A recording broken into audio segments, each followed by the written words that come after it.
Training for preparing for a fight. Do a lot of running. We get run down the road. Got lampposts. Run between two lampposts, jogging, then sprint for another two lampposts. Do a lot of pad work, bag work, heavy bag work. A bit of sparring now and again, but mostly running just to get the stamina up for the fights that we go for. So on a weekly basis, on a Monday to Friday sort of thing? Train a lot of sparring, probably pad work 3 times a week. A little bit, mostly running. Running is really important for my training. I do a lot more running than most other. Okay, a bit about your past. What sort of inspired you to become a boxer? My past was a bad past. I was a right little hoodlum, causing loads of little trouble, fighting every weekend, going out getting drunk, starting trouble. Just a pain to society, really. So after a while, I just got tired of it. Fed up with police getting arrested. So I mean, letting everybody down. So I just put my foot down, made a change. So, how long have you been involved in boxing seriously? Boxing, probably about 2 years now. But it's gradually. I've always been into fighting and stuff like that. Anyway, so I'd say training really all my life, just mucking about, fighting, sparring, whatever. Okay. What are your plans for the future in the boxing? Hopefully, dominate the unlicensed boxing. Hopefully, that's my aim. We'll see what happens. Take every day as it comes.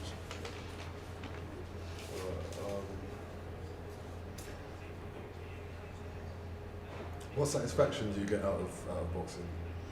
Satisfaction. Well, it's the fitness of it, really. I like all the fitness. I feel a lot healthier. I feel much better in myself.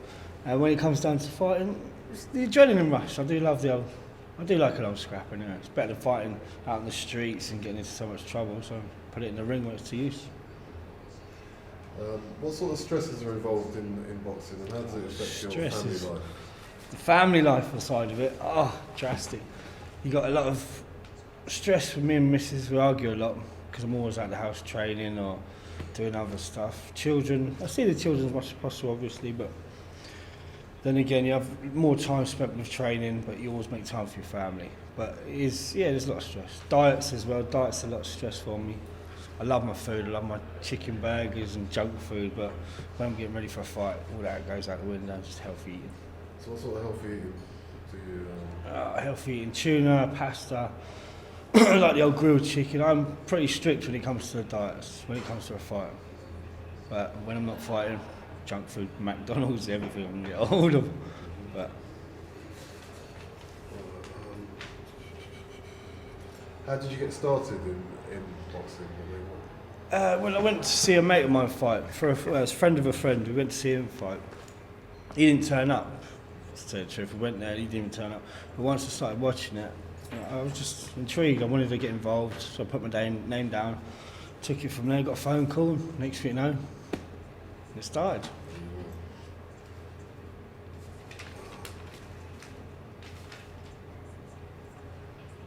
Right, fighting knife crime and the benefits of boxing, how do you think that relates? Well, it gets all the youngsters off the street, safe.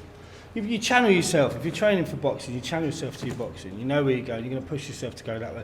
All this fighting and trouble in towns or knife crimes, it's all to do with boredom and not headstrong. They're I don't know how to put it. They're just bored. That's what it is. They go to town, go for a couple of beers, couple of drinks, get knife happy because they've got nothing else to do. If they channel their aggression to something positive like boxing, they'll do much better for themselves. So I think it will help out a hell of a lot. Putting something back into the community After my boxing career. Boxing career. Well, if all goes well and I don't lose my jaw and my nose, what I plan to do, what I want to do, is maybe open a little gym, get the youngsters off the street, or even lads that have had bad experiences fighting and knife crimes and stuff like that. Get them off the street, give them a chance, give them a little opportunity, something to live for, something to make a bit of a go of themselves.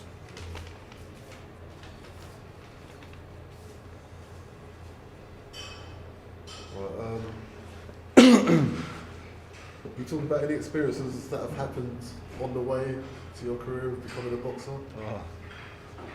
There's a few experiences I could say, but I'm not on camera. If that's all right.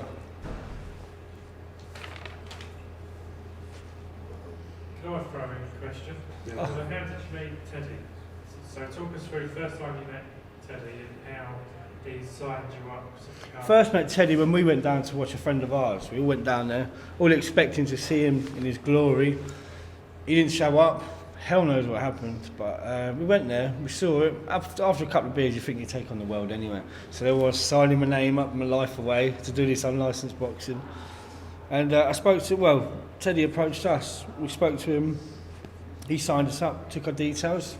Next thing you know, a call later, we're there, we're ready to rock and roll. But Teddy's put me in the right direction, really. If it wasn't for him, I wouldn't be doing this now. So what does he do? Does he organise your fights? He organises fights. He's the promoter. He's got us into it. He's looking after us all the way through, and he's helping us out a great deal. Whatever he says to do, we do. I do. And from there, should we talk about your fight that's coming up? How are you feeling about it? Nervous. I'm confident, but I'm nervous and I'm confident, but you're going to get that. If you're not nervous or a bit worried about it, then it's not really, I don't know, it's something not right in your head. But yeah, I'm nervous, but I think I'll do all right. I'll do my best anyway. If I give it my all, I'll be happy with that. Who are you fighting? I'm not too sure yet, but I'll find out probably in the next couple of weeks. Could you just reword that answer? So you would say, I'm not too sure who I'm fighting. Not too sure who I'm fighting. Yeah. I'm not too sure who I'm fighting. But whoever it is, he's going to get hurt. Simple as that. How does it feel? Do I look into the camera now? No, just still looking It's confusing. You're talking now. Right, go We on. just Might not be we'll more. throw some questions in now. Right. Because Yeah. if you look at Errol, Sorry, mate. Oh, James, just lean back as you. As I was about moving. that way. Yeah, because that's where you get the line. So, talk us through what goes through your mind on a night of the fight. The night of the fight, on the journey there, it's quiet, just clearing my head, keeping everything open. When I get there, I don't really. All I concentrate is, all I just think about is what I'm going to do. I know what I'm going to do. I'm planning out to do it, and I'm going to do it. I'll just give it my all, see how it goes, and hopefully it'll come off better off than the other lad. When you're in the changing room, do nerves kick in? Nerves, I'll tell you about nerves. So to start it off with, so when I'm in the changing room just before the fight, So when I'm in the changing room just before the fight, I could quite easily just run straight out of the changing room, but there's a lot that keeps me in there. And I don't know, before the fight is probably the worst moment. Getting in the ring is the worst bit of the fight. Once you're in there, you know what you've got to do, you do it. But walking towards the ring, by the time you get to the ring, from the changing room to the ring is the hardest part of the fight. are you, during the fight, are you aware of the crowds, or are you just sort of concentrating on the way to the fights, walking... No, I mean during the fight. Oh, during the when you're fight? actually Oh, fighting, no. do you just switch off from what's all around you? And you I don't hear nothing. All I see is the lad in front of me, and I know what I've got to do. That's all I see. I see him, and I see red, and then just go for it. And how have some of your fights gone so far? Could have been better, but there's always room for improvement. But I'm learning anyway, because it's still early stages for me. But I know I'll do well. I know what I've got to do, and I know I'm going to do it. What sort of emotions do you feel once you've won a fight? Overjoyed, excited, adrenaline rush. Just want to party all night, but knowing I can't because still training. Training has to come first. I'm sweating. Okay, good answer so far. Is it? Just try not to think about the camera. Yeah, no, I'm trying not to, but that light's giving me sunburn. Let's talk about role models and who you admire Right. in the boxing game or your Boxing, role well, models. right, who I admire, who influenced me to do boxing? The Crays. When I was younger, I used to love hearing about the Crays and stuff that the Crays have done and the boxing career they had. and then Roy Shaw. You've got the governor as well. They're all influences on me. That's sort of their sort of lifestyle. I've always looked up to that sort of old-time gangster stuff. And speaking about those, like, are they still involved in the unlicensed scene, and does that make it, does it give it an appeal? Roy Shaw, Dave Courtney, I think, are involved in. Well, I know Roy Shaw is. I think Dave Courtney is as well. Actually, to tell you the truth, where we do the fights at Caesar's nightclub, they're there. Their influences are there. That pushes me. I want to be maybe later on in stages sitting beside them or be with them one day.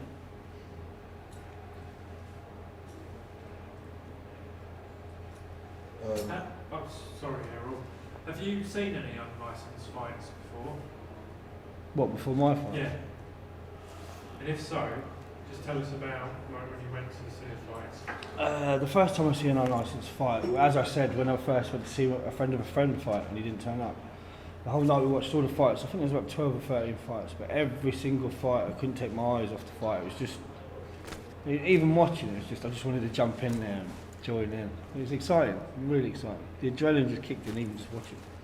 Do you think unlicensed boxing matches are as exciting as professional boxing matches? I think they're more exciting. I think in unlicensed boxing fights, you see the fighters, you see in their eyes, they want it more than professional fighters. Professional fighters have been pampered and mollied into what their trainers want. With unlicensed fighters, they want it. It's from them. It's not from anybody else. It's from theirs. It's their choices. It's them pushing them. They ain't got no trainer pushing them or pampering them. It's all on their shoulders and their head. Do you get more action in unlicensed fights? Is there shorter rounds? Shorter rounds, more action. My last fight was action all the way, and it wasn't from him, but it was probably, yeah, a lot of the fights, unlicensed fights. I'd rather watch an unlicensed fight than a professional fight, without a doubt. Okay, yes. Can you get rid of the sweat? Can you delete that out? We won't notice it. I'm done. Do you want to? No, Okay, so in terms of punching power, what techniques do you use to enhance? What, punching power? Yeah. For my punching power, I normally go in the boxing bag, or if I'm doing pad work, I have weights for my wrists and ankles. A lot of the time I do. But with the wrists, I do have a lot of weights around my wrists a lot of the time, just for pure power, just keep my arms up. And because I'm a plaster anyway, my arms and shoulders are constantly up, my hands have never dropped. It's the same as for fights, my hands never go down. And if they do, it's because I've been put down, which ain't happened yet, so touch wood, it won't. Is that it? okay, so Who's my favourite boxer? Kawasaki, Southport as well. So if you just name 3 boxers that have... 3 boxers, 3 top boxers that I rate. Kawasaki, Southpaw fighter like myself. Ricky Hatton, pure body shotter, love it. Always action, never stops. Prince Tazim in his day, I used to like him because he's exciting to watch. But he's done now anyway. But he was still a good boxer at his time. okay, so let's just throw in a few more questions. Why should someone go to an unlicensed boxing match? Why should someone go to an unlicensed boxing match? You'll probably get more action at an unlicensed boxing match than you would at a brothel. But it is, the action is just, the adrenaline rush. You have a brilliant night, nothing goes wrong. Everything, and the thing is, it's unlicensed boxing. Everyone, you could fight each other 1 minute after you're buying each other drinks and having a laugh. Everything's friendly about it. It's all above board. It's all professionally done. So there's no hatred or anything like that. It's just a great night out. It's a brilliant night out. And I think there should be a lot more of it, to tell you the truth. Gives everybody opportunity and chance. So you've got a fight coming up. Are you going with some support, or do you have a lot of support? Right, for support for fights. Last time I took Mum, and I think there was about 40 others of us. But this time, this next fight, on the 28th of February, I'm going to take a couple of coachfuls, hopefully. Because support's a big key of the play anyway. The more support you have, the more confidence you have. And it's just nice to get everybody out there as well. Hey, you lost it. Should we stop now? Dump it. What the fuck he's doing? Piss off.